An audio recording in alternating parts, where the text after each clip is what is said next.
Shalom Bapak Ibu, semua diberkati Tuhan. Kita akan lanjutkan pembinaan iman pada hari ini, yaitu kita akan bersama-sama untuk merenungkan satu tema, yaitu Yesus Gembala yang baik, aku tidak takut. Saya rindu saudara ini menjadi jaminan dalam hidup kita, karena Tuhan Gembala yang baik membuat kita tidak takut. Saudara, ketakutan adalah bagian dari hidup manusia sejak manusia jatuh ke dalam dosa. Kalau saudara pernah mendengar bahwa Tuhan berkata bahwa jangan takut, berulang-ulang kepada muridnya, kepada kita, kepada anak-anaknya. Dan Tuhan berpesan supaya kita tidak perlu takut. Nah, untuk itu hari ini kita akan bicara secara khusus tentang bagaimana Tuhan Yesus menuntun, menolong kita sehingga kita tidak perlu takut. Amin, saudara. Nah, Tuhan katakan, sekalipun aku berjalan dalam lembah kekelaman, aku tidak takut bahaya, sebab engkau besertaku, gadamu dan tongkatmu, itulah yang menghibur aku. Nah, ada hal penting yang akan kita bicarakan, nanti ada 3 hal penting yang kita bicarakan. Nah, hari ini kita akan lihat, saudara, apa itu ketakutan. Takut itu artinya merasa gentar. Takut itu artinya kita itu membayangkan sesuatu yang akan terjadi. Menurut Kamus Bahasa Indonesia itu kita merasa gentar, kita tidak berani, kita gelisah, kita khawatir, itu takut. Jadi takut itu kegentaran, kekhawatiran, sehingga kita khawatir ditimpa oleh bencana, malapetaka. Nah, dan ketakutan ini merupakan penyakit yang sangat mematikan. Menurut survei, saudara, menurut ilmu pengetahuan, ketika seseorang mengalami ketakutan, maka hormon kortisol itu membanjiri otaknya. Membanjiri otak, sehingga itu menutupi, membanjiri. Nah, sehingga fungsi aktivitas otak kita tidak normal. Juga aktivitas hormon kortisol itu menjadikan jantung kita itu dan paru-paru kita itu bekerja ekstra. Jadi berdebar-debar ketika napasnya jadi terburu-buru gitu, dan jantungnya berdebar-debar. Lalu yang ketiga, hormon kalau terlalu besar membanjiri otak, membanjiri seluruh darah kita, maka sudah itu bisa mengancam kehidupan. Maka itu hormon kortisol itu hormon yang jahat. Nah, kalau saudara, banyak orang mati karena ketakutan. Nah, bukan karena penyakit, ada mati karena ketakutan. Nah, itu menurut survei, orang-orang ini karena takut yang luar biasa sehingga dia bisa meninggal. Jadi terutama yang usianya sudah lansia kayak saya gini, dilarang ketakutan. Tetapi kebanyakan orang tua semakin banyak takutnya. Nanti takut sakit, takut nanti kena masalah, takut nanti anaknya nggak berhasil, cucunya gagal, dan banyak ketakutan. Nah, saudara, apa yang menyebabkan kita takut? Banyak, saudara. Apa yang kita takutkan? Banyak sekali, seperti contohnya takut kematian. Ya, siapa yang takut mati?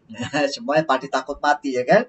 Takut kematian, takut masa depan, saudara ya. Takut masa depan. Jadi masa depan itu takut nanti jadi apa, nanti masa depan saya gimana, apalagi sekarang ini kondisi tidak menentu. Ada yang takut setan, saudara ya. Pada setan, saudara nggak pernah melihat setan, tapi saudara takut setan.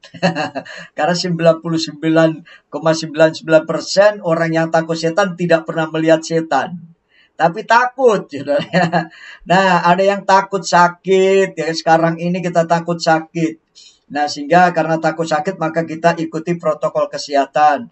Nah, ada yang takut sakitnya itu nggak normal, takut sekali gitu ya. Takut gagal, oke lah, boleh ya. Takut masa lalu karena ada pengalaman buruk maka menjalani hidup itu jadi trauma, itu takut masa lalu. Takut tempat yang tinggi, jadi kalau manjat pohon nggak berani, ke gedung tinggi nggak berani, takut, gemeteran gitu ya. Saya ingat waktu saya ke Kanada sama Bu Maria itu ada di Menara CN Tower, saudara. Wah, itu ketakutan. Kita nggak berani itu ke lantai kaca, saudara. Wah, tingginya itu tinggi banget sehingga itu ada lantai kaca. Itu gemetaran kita mau nginjak. Sampai itu Pak Japarin Marbun waktu itu merangkak. Saudara. Ketua Sinode kita waktu itu bareng ke sana merangkak di kaca. Saudara. Nah, saudara, kenapa takut tinggi, tempat tinggi, takut tempat gelap, ya, takut sendiri, nah, takut hidup, takut miskin, takut kaya, dan banyak sekali ketakutan. Dan ketakutan itu, saudara, kapan muncul pertama kali? Muncul pertama kali waktu manusia jatuh ke dalam dosa. Jadi Bapak Ibu, ketika manusia jatuh ke dalam dosa, respon pertama manusia itu takut. Kejadian 3:10 itu kalimat kata takut itu muncul dalam diri manusia. Ketika Tuhan berkata, Adam, Hawa, di mana kau? Maka ia menjawab, ketika aku mendengar bahwa engkau ada dalam taman, aku menjadi takut karena aku telanjang. Sebab itu aku bersembunyi. Nah, orang yang takut bersembunyi. Orang yang takut punya naluri untuk menyelamatkan diri. Kalau sudah takut, ditakut-takutin, nah tiba-tiba sudah akan pukul tuh orang, walaupun itu mungkin bukan pocong beneran, pocong-pocongan, saking takutnya sudah gebukin itu pocong. Padahal saudara berani-beraniin karena pengen bela diri. Akhirnya teman saudara mungkin teriak-teriak gitu kan, minta tolong. Oh jangan, ini aku gitu kan. Nah saudara, ketakutan ini muncul banyak sekali di Alkitab. Ada 432 ayat, lalu juga 444 itu yang berhubungan dengan itu. Jadi banyak sekali ketakutan dalam Alkitab. Nah, saudara, karena ketakutan ini membuat kita seringkali kehilangan akal sehat, seringkali kita kehilangan iman, seringkali kita kehilangan pengharapan, maka saudara, menurut penelitian, namanya ketakutan itu, saudara, namanya thanatophobia, ketakutan berlebihan dalam proses kematian. Ini takut mati berlebihan, namanya itu penyakit psikologis, namanya thanatophobia. Nah, thanatos itu dalam bahasa Yunaninya itu kematian, phobos itu ketakutan. Jadi thanatophobia adalah ketakutan yang berlebihan akan kematian, gitu ya. Jadi bahkan saking ketakutannya malah mati beneran. Jadi saudara, jadi nggak takut.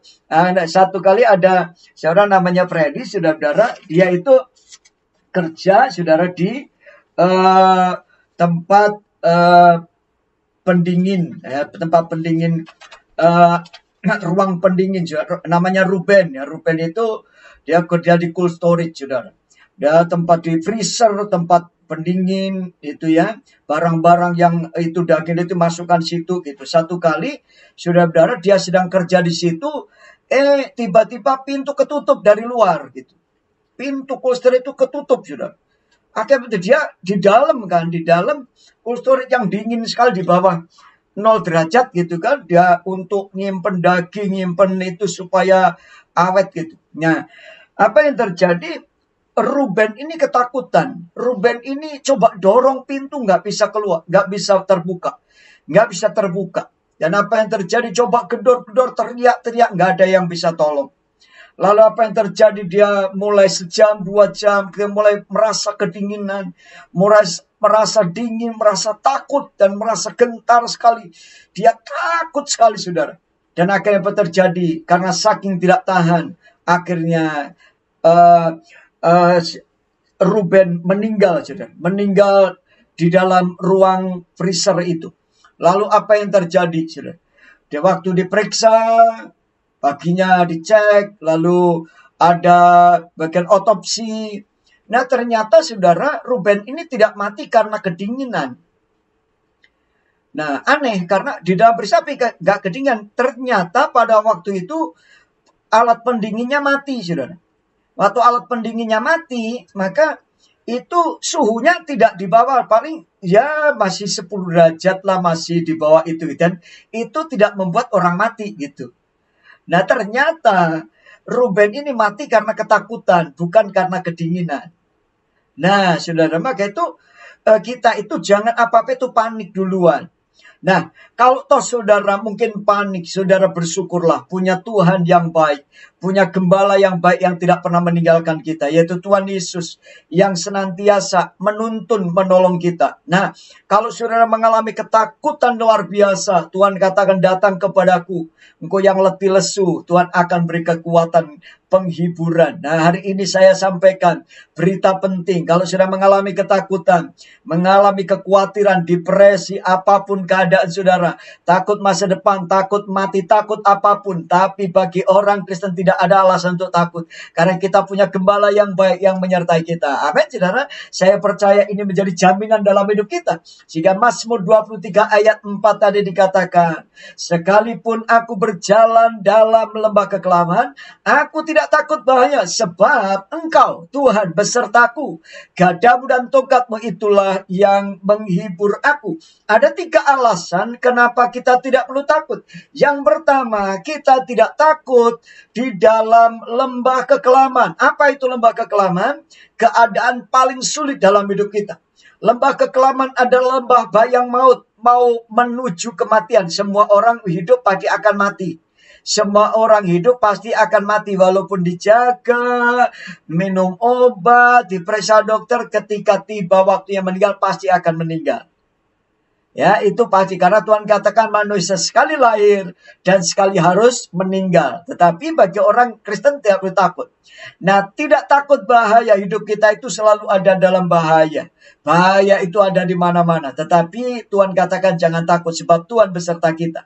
Yang ketiga, kita tidak takut karena gada dan tongkat Tuhan itu yang menghibur kita. Apa itu gada? Senjata pembelaan Tuhan. Apa itu tongkat? Pemeliharaan Tuhan. Nah, saudara, kenapa? Yang pertama, kita tidak perlu takut dalam lembah kekelaman.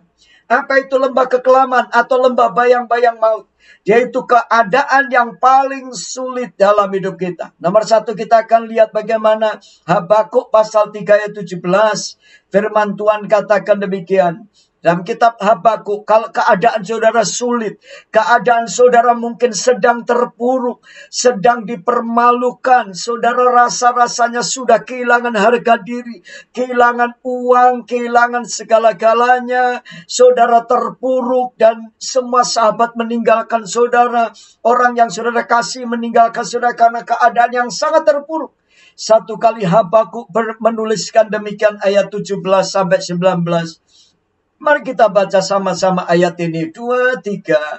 Sekalipun pohon ara tidak berbunga, pohon anggur tidak berbuah, hasil pohon zaitun mengecewakan, sekalipun ladang-ladang tidak menghasilkan bahan makanan, kambing domba terhalau dari kurungan, dan tidak ada lembu sapi dalam kandang.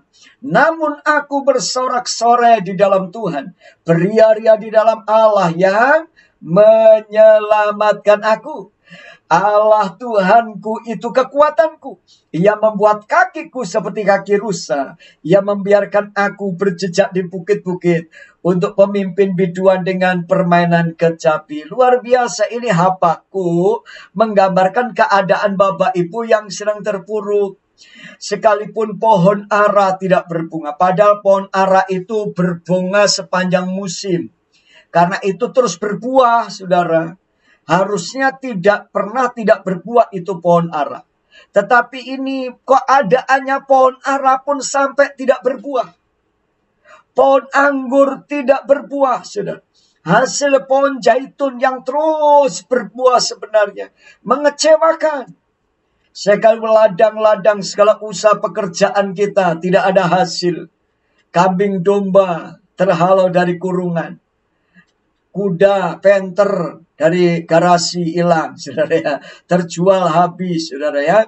Semuanya rasanya habis. Tidak ada lagi di kandang kita, di garasi kita. Tidak ada lagi tabungan, semuanya kosong. Kenapa? Karena semuanya habis. Tetapi Habakuk mengajar kepada kita. Aku akan tetap beria-ria di dalam Tuhan yang memberi kekuatan kepadaku, yang menyelamatkan aku. Jadi Bapak Ibu yang dikasihi Tuhan, mari dalam keadaan apapun jangan pernah takut. Saudara hidup bukan karena hal-hal yang ada di dunia, tapi Tuhan katakan manusia hidup bukan dari roti saja, tetapi dari setiap firman yang keluar dari mulut Allah. Pegang janji Tuhan, pegang firman Allah, maka saudara akan melihat bagaimana janji Tuhan digenapi. Amin, saudara. Pegang janji Tuhan. Nah, waktu engkau pegang janji Tuhan, maka Tuhan akan genapi. Waktu semuanya hilang, waktu semua nggak ada, janji Tuhan pasti akan digenapi. Saudara, juga keadaan paling buruk dalam Roma pasal 8 ayat 35 kita lihat, saudara. Ayat 35 saja kita baca. Siapa yang akan memisahkan kita dari kasih Kristus? Penindasankah atau kesesakan atau penganiayaan atau kelaparan atau ketelanjangan atau bahaya atau pedang, saudara. Apa yang bisa memisahkan kita dari Kristus? Tidak ada. Kita ini orang-orang yang sungguh-sungguh dikasihi oleh Tuhan. Tuhan mengasihi kita, keadaan terpuruk kayak apapun. Pedang penderitaan aniaya akan membuat kita tetap di dalam perlindungan penjagaan Tuhan. Nah, bagian B kita lihat, saudara. Kalau Tuhan pelihara hidup saudara dalam keadaan sekarang, jangan takut. Tuhan padakan tolong. Nah, lembah kekelaman dalam pengertian yang berikutnya adalah lembah kematian. Semua orang akan mengalami kematian. Dalam Yohanes 14 ayat 1 dikatakan begini, jangan gelisah hatimu, percayalah kepada Allah, percayalah juga kepadaku. Tuhan mau kita percaya kepada Allah. Ya, percaya kepada Yesus. Tuhan, di rumah Bapakku banyak tempat tinggal. Jika tidak demikian, tentu aku mengatakannya kepadamu, sebab aku pergi ke surga menyediakan tempat bagimu. Tuhan menyediakan tempat buat kita. Waktu lembah bayang-bayang maut, kita mendengar beberapa waktu yang lalu ada salah satu pengerja kita, Pak Andreas, waktu mau dipanggil Tuhan. Dia telah siap dan Tuhan katakan rumahmu sudah selesai. Lalu dia pulang dan dia siap untuk kembali ke rumah Bapa di surga. Kenapa? Rumahnya sudah selesai. Ada yang lain rumahnya belum selesai. Nah, saudara, ketika rumah belum selesai, maka kita belum diizinkan pulang. Karena Tuhan mau rumah kita selesai. Maka itu Bapak Ibu, ayo rajin-rajinlah kirim bahan bangunan ke surga. Ya, ada seorang pendeta di Korea, dia kaya sekali, sudah sukses sekali, jemaahnya ribuan, mobilnya banyak, kaya raya, saudara. Satu kali dia sakit dan dia mati, dibawa ke surga, saudara. Waktu dibawa ke surga ada istana, rumah-rumah besar. Waktu dia lihat rumah-rumah besar itu, dia malaikat tunjukin rumah ini, rumah-rumah orang-orang yang percaya kepada Tuhan Yesus sebagai Tuhan dan Juru Selamat. Wah, senang sekali dia lihat istana-istana semuanya. Dan dia kenal banyak orang Korea. Ada ibu-ibu, nenek-nenek tua. Tapi rumahnya seperti istana.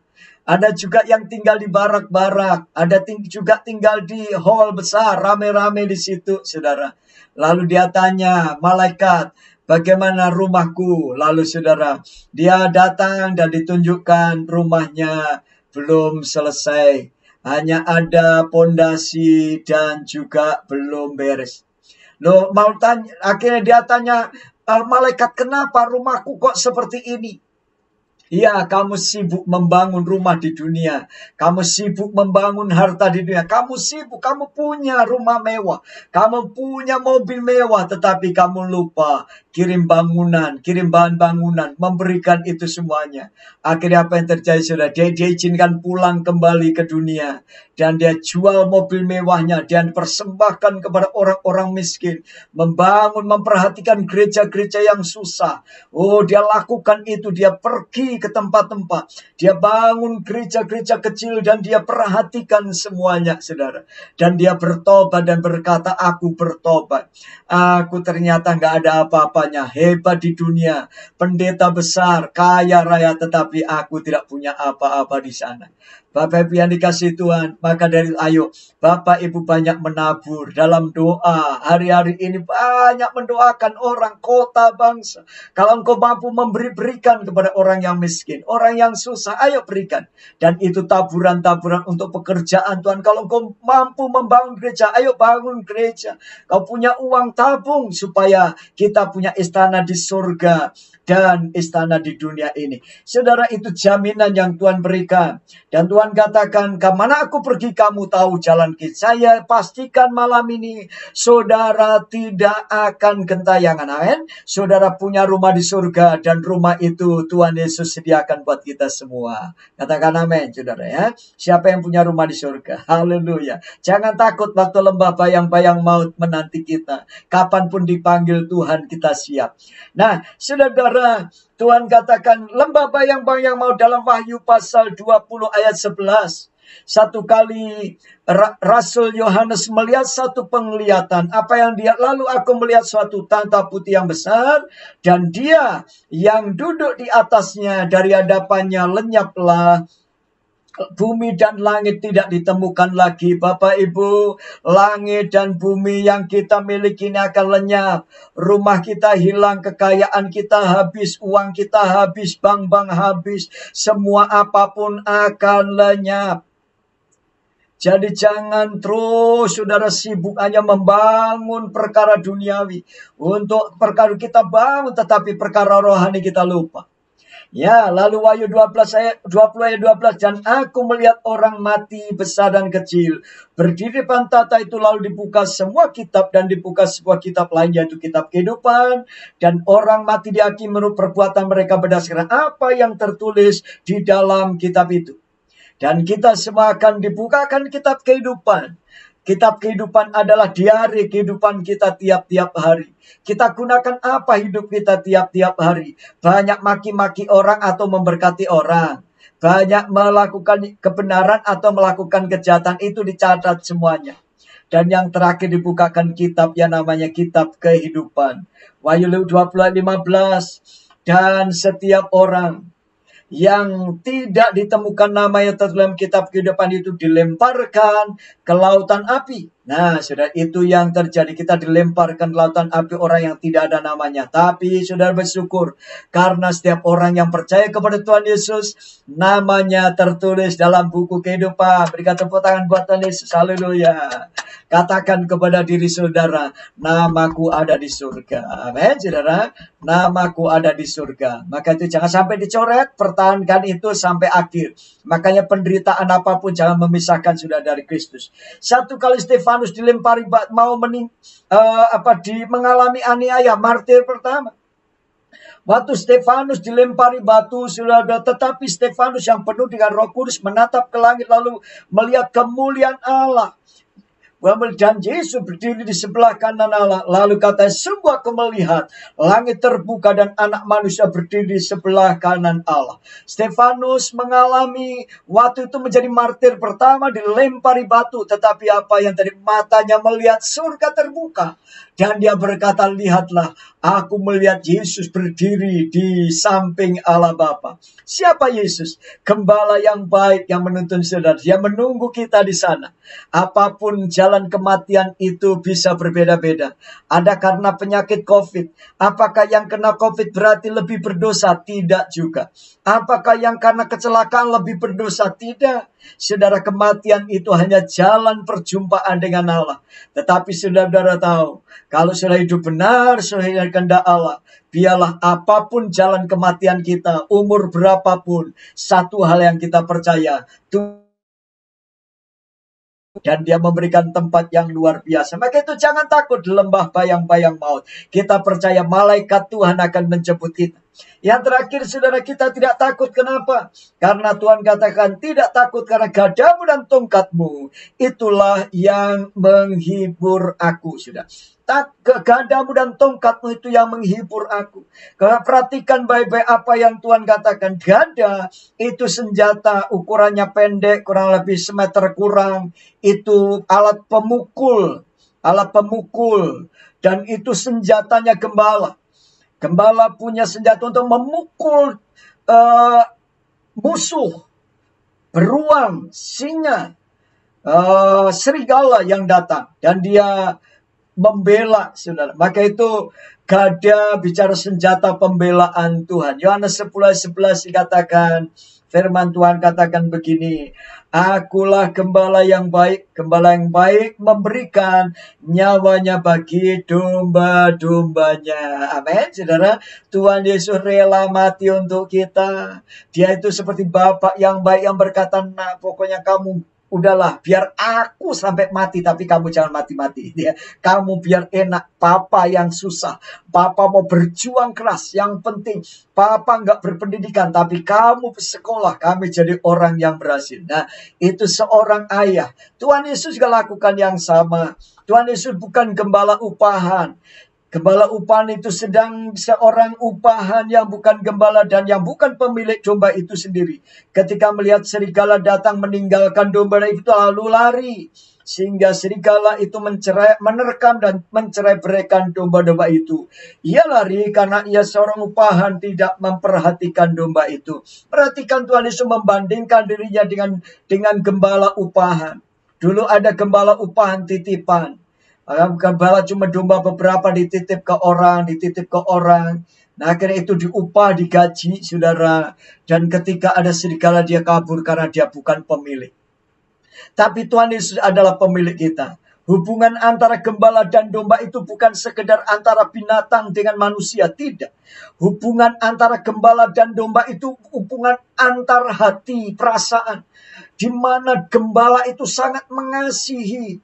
Gembala itu merasakan bagaimana kalau dombanya lapar. Lebih baik dia yang lapar daripada dombanya yang lapar.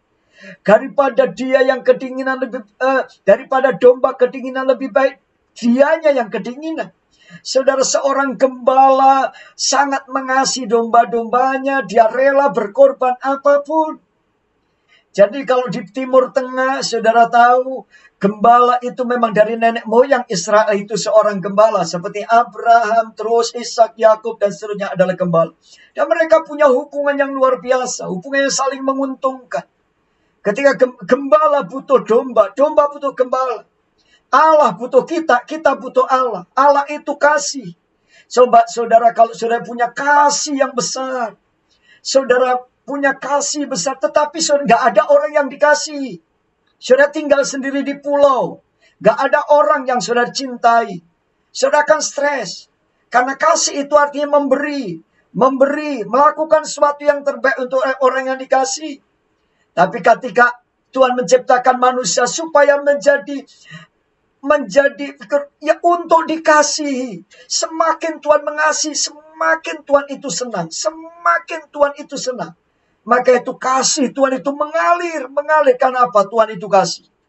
Dan kalau nggak ada yang dikasih, bagaimana? Tuhan nggak bisa melampiaskan kasihnya. Tuhan tidak bisa memberikan kasihnya itu. Dan maka itu Tuhan menciptakan kita sebagai anak-anaknya. Gambaran antara domba dan gembala yang tidak dipisahkan. Artinya apa? Seekor domba harus bergantung penuh kepada gembala. Kita tidak bisa hidup sendiri. Kita nggak bisa menghadapi serigala. Kita nggak bisa menghadapi singa. Kita tidak bisa cari rumput sendiri. Yang tahu rumput hijau adalah gembala. Yang tahu air jernih adalah gembala. Semua tergantung kepada gembala. Maka itu hidup kita harus bergantung penuh kepada Tuhan. Setiap pagi, setiap malam kita bergantung penuh kepada Allah. Dan Tuhan juga sungguh-sungguh mengasihi kita.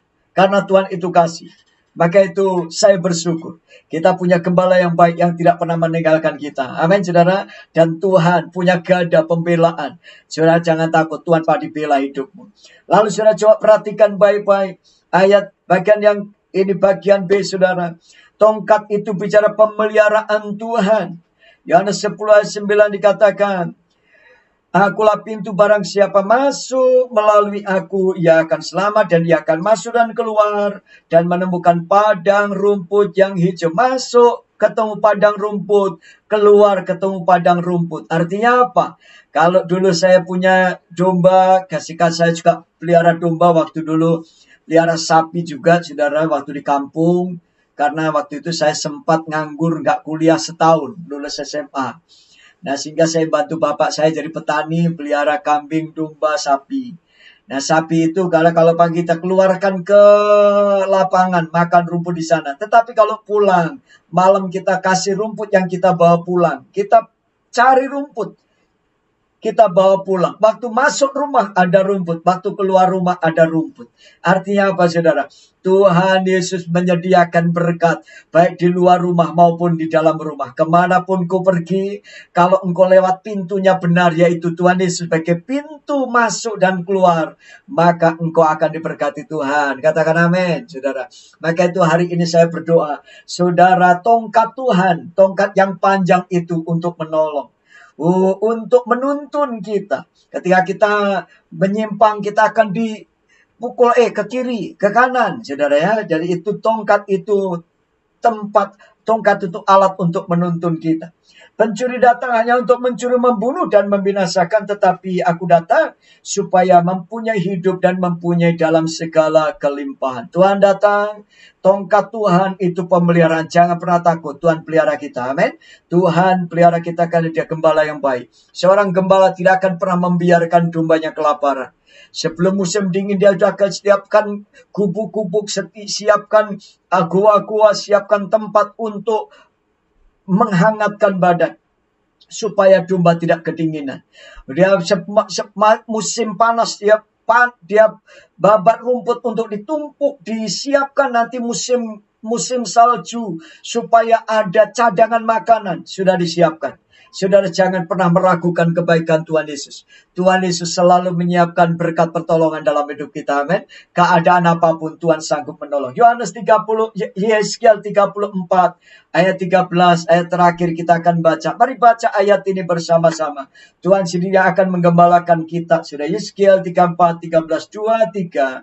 Aku akan membawa mereka keluar dari tengah bangsa-bangsa dan mengumpulkan mereka dari negeri-negeri dan membawa mereka ke tanahnya. Aku akan menggembalakan mereka di atas gunung-gunung Israel, di alur-alur sungai, dan di semua tempat kediaman orang di tanah itu. Di padang rumput yang baik akan ku gembalakan mereka. Di atas gunung-gunung Israel yang tinggi, disitulah tempat penggembalaannya. Di sana, di tempat penggembalaan yang baik, mereka akan berbaring dan rumput yang subur menjadi makanannya. Di atas gunung-gunung Israel, aku sendiri akan menggembalakan domba-dombaku, dan aku akan membiarkan mereka berbaring. Demikianlah firman Tuhan Allah. Katakan amin. Saudara mau digembalakan oleh Tuhan, jangan jadi domba yang bandel, saudara ya. Jadi domba yang baik, yang bergantung kepada gembala. Hidup kita sungguh bergantung kepada Tuhan. Tidak ada alasan untuk meninggalkan Tuhan. Walaupun keadaan masalah di lembah bayang-bayang maut, gada dan tongkat Tuhan itu yang menghibur kita. Tuhan menyertai kita semua. Amin. Sudah baik, puji Tuhan. Hari ini firman Tuhan menghiburkan kita karena Tuhan menjadikan kita domba-domba yang disayang Tuhan, dan kita adalah milik kesayangannya, dan Tuhan adalah gembala yang baik. Mari kita akan berdoa kepada Tuhan. Kita datang kepada Allah. Mari kita datang kepada Tuhan. Naikkan satu pujian Baiskia, lalu kita akan berdoa kepada Tuhan. Haleluya. Terima kasih gembala yang baik. Terima kasih gembala yang agung. Terima kasih Tuhan, terima kasih.